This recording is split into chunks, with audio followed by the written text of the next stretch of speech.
Protesters were outside Mercy Hospital South today. Demonstrations surround the healthcare system's flu vaccination policy. Protesters claim at least one nurse was fired after her request for a religious exemption was denied. News 4's Ray Preston details both sides of this story.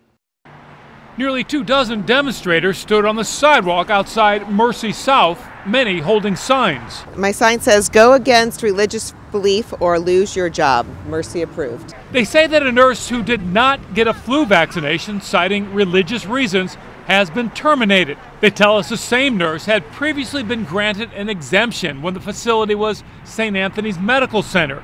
Mercy acquired the hospital last year. You have got educated doctors and nurses who have applied for these exemptions with Mercy and have been forced to get a vaccine against their choice because their medical and religious exemptions were denied. Mercy declined an on-camera interview, but said in a statement that its policy regarding flu vaccinations is simple: to save lives, and goes on to say, across Mercy's workforce of more than 44,000 co-workers, we received approximately 170 exemption requests this year.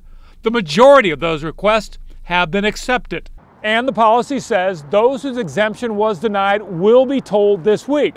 And in keeping with policy, they will not be employed if they do not get a vaccination. Another hospital told us employees or volunteers who are exempted from flu vaccinations are encouraged to wear a mask during flu season. Another demonstrator would not give us her name, but said she is a nurse. Nurses are people too, and that nurses have the right to protect their own body also. And that wearing a mask, washing your hands is protecting the public also. So we're not out to hurt the public or hurt the sick. We are out there to protect them, and we have a right to protect ourselves also. In South St. Louis County, Ray Preston, News 4.